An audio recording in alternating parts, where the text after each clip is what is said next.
Hello everyone.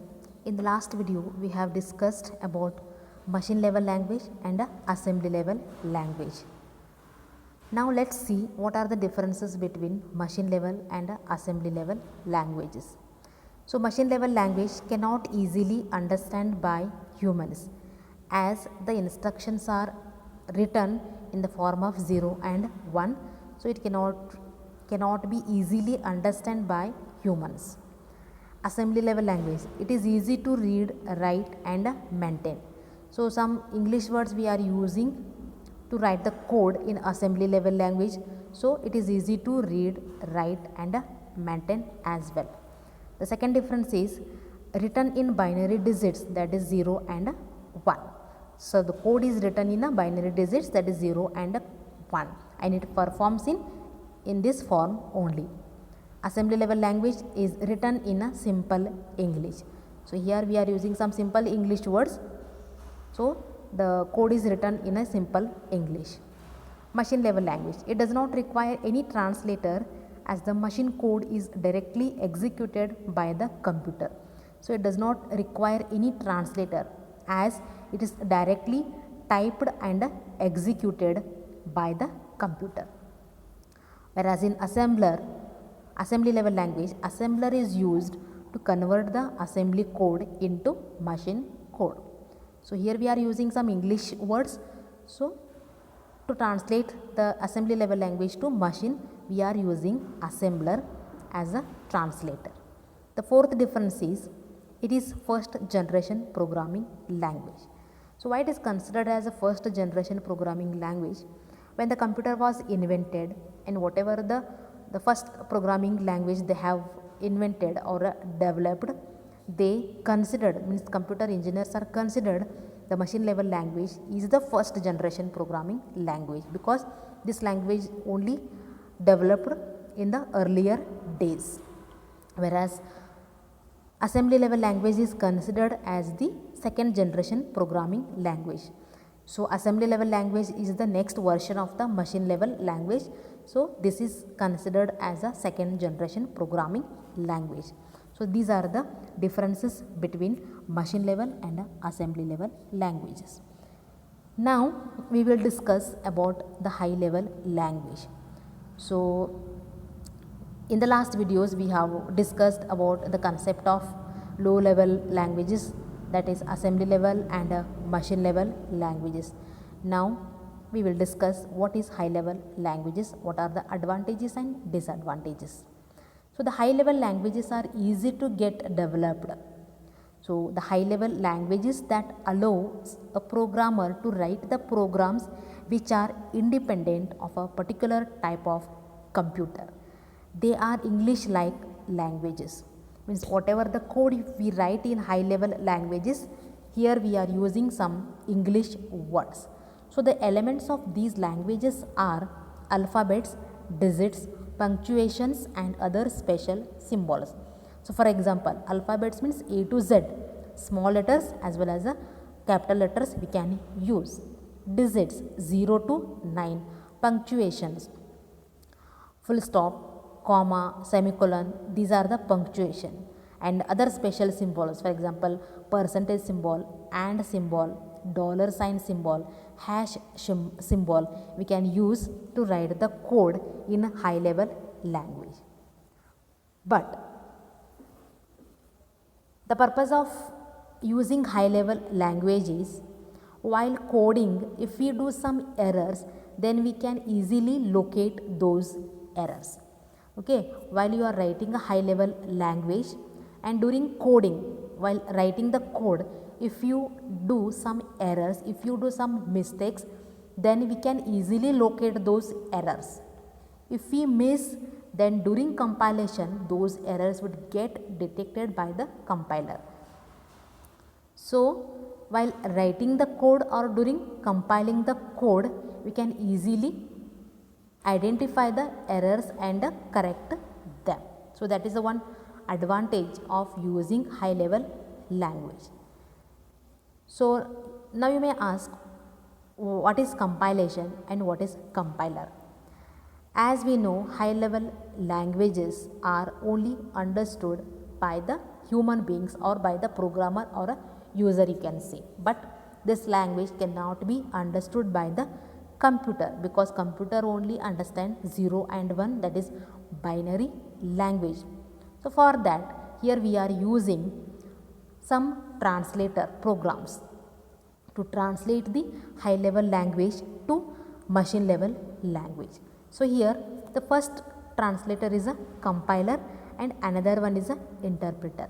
So compiler is a program or a software which converts a program written in high level language to low level language. So compiler, it is basically a program or a software which is used to convert a program, that is a high level program, to low level program.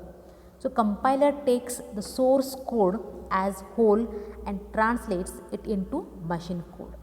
Once compiled, an object file will be generated and that can be run at any time, and this process is called compilation. So compilation means when you write a program, when you write a code for a particular program, so the next step is to compile that program. So what is compile? Translating the high level language into machine level language. So once you compiled your program, so after compilation, one object file will be generated. So once your file is successfully compiled, one object file will be generated and that file will be run at any time. So that file can be run at any time, and the compiled program can run quickly since they have already been translated. So whenever you are going to execute or run your program, so every time no need to compile your program, every time no need to translate the high level language program into low level. So once it is compiled, then finished. So as many times you can run that program.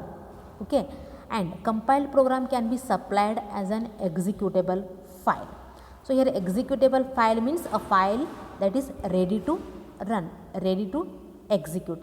And when your file is created as an executable file, one .exe file will be generated. So that file is nothing but an executable file or a ready to run a file. So when this file is created after compiling, whatever the file is generated or created, that file is called a executable file. So this is about a compiler. Now interpreter. Interpreter is a program which converts each high level program statement into the machine code. So interpreter is also act as a translator which converts each program statement into the machine code. So here an interpreter translates source code into machine code, one instruction at a time. So for translating, it takes only one statement or only one instruction at a time, and instructions are executed as soon as they are translated. And whatever the errors can be quickly spotted, the errors are found and the program stops running and the user is notified at which part of the program the interpretation has failed. If it found any error in that particular instruction or in that particular program statement, then immediately it stop running the program, and then user notified that error at which part of the program the interpretation has failed. Once it debug that error, then again it takes the another statement or another instruction for a translating. So here the word debugging means the process of identifying the errors and correcting them. That process is called debugging. So this is about a compiler and an interpreter. So here you can see source program and object program. So always keep in mind, source program is always written in a high level language or a assembly level language, and object program is always written in a machine level language. To translate the source program to object program and vice versa, here we are using translator. So the translator may be interpreter or a compiler.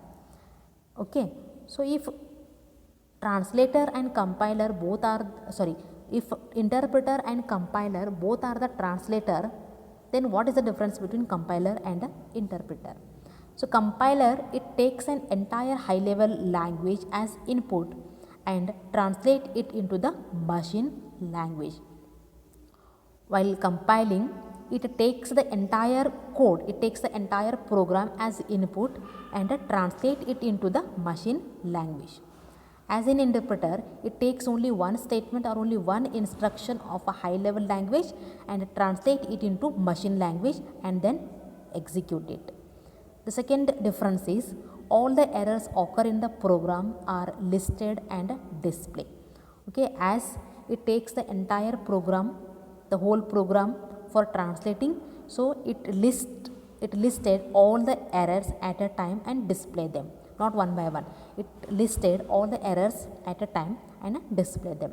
While as interpreter, in interpreter, it errors that occur only in the statement being taken for the translation are displayed. So whatever the error found in that particular statement, only that error will be taken for the translation are displayed. Debugging is faster while compilation. So debugging is faster means all the errors are listed at a time. So one by one it correct all those errors, so that debugging is very fast by using a compiler. Interpreter, the debugging is slow because at a time only one error is taken for that particular statement, so the debugging is slow. It requires more memory, it requires less memory. Compiler is a costlier, interpreter is a cheaper.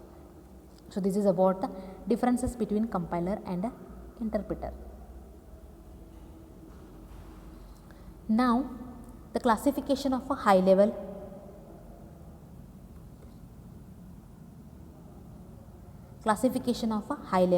languages. So as we have seen, in a low level language there are two types, that is assembly level language and a machine level language. So here also in high level languages there are two types: general purpose high level language and a specific purpose high level language. General purpose high level language means these languages can be used almost in all the fields. For example, in training, teaching, science, means in each and every field these general purpose languages are used. That is in a training center, in colleges, schools, in a coaching center, in science field. So everywhere, almost in all the fields, these languages are used. That is general languages, that is general purpose languages. Specific purpose languages. Specific purpose means these languages are used or these languages are developed for specific purpose. For example, the languages are developed for only business purpose. The languages are used for scientific application purpose.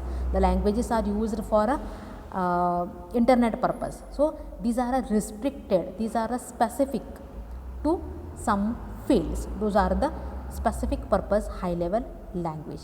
So here you can see some examples. Basic means beginners all purpose symbolic instruction code.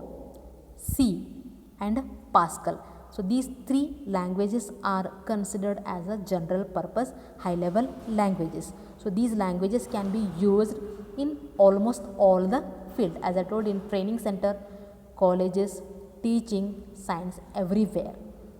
Whereas COBOL, that is common business oriented language, Fortran, C++, Prolog, Java, C#, these are the specific purpose high level language. So for example, COBOL means this language is specifically used for a business, specifically used or developed for a business purpose. Fortran, formula translation, this is developed for a scientific application. C++ for a object orientation. Prolog, programming artificial. Java for Java application. C#, these languages are developed for a .NET application or a internet application. So these are the all are the high level languages, but they are different from general, they are different from one another, that is general purpose and a specific purpose. Now we will see some advantages and disadvantages of a high level language. The first advantage is easy to read, write and maintain. So as we write the instructions in English like languages, so it is easy to read the instructions, write the instruction and maintain as well. It is machine independent. So whatever the program you write in one machine or in one computer machine, that program can be executed on any other machine. That is a machine independent, and it is of course portable also. And the disadvantage is it takes an additional translation time to source code to machine code. So here we are using translator to it take a translation time to translate a source code to machine code. That is one disadvantage. Comparatively it is slower than a low level language. So it is comparatively slower than low level language. So in low level language it is directly all the codes are written and executed, while as it takes a translator to translate the source code to machine code. So it takes less time to execute, and it cannot directly communicate with the hardware. So it cannot directly communicate with the hardware. So high level languages can be translated into assembly level language. Assembly level language can be translated into machine level language. So it cannot be directly communicate with the hardware. So these are the advantages and disadvantages. Now we have reached the end of the part of the classification of programming language. So as in the class, if I told there are two types of programming languages, one is a low level language and another is a high level languages. So now let's see what are the difference between low level and a high level language. So low level language, it is a machine friendly language because machine understand only 0 and 1. So it is machine friendly language, whereas high level language is a user friendly because user only understand high level language, not the machine. It takes more time to execute. It executes as faster pace. Requires assembler for translation. It requires compiler for translation. It is not portable and it is portable. It is memory efficient. It is less memory efficient. Debugging and maintenance is not easier. Debugging and maintenance is easier in a high level languages. So these are the differences between low level language and a high level language. So just I hope you all are understanding the concept of classification of a programming language. Just go through the videos, and as I am sharing the notes also, so along with the notes just go through the videos and try to understand the concept. If you get any doubts, then we will discuss later. Thank you.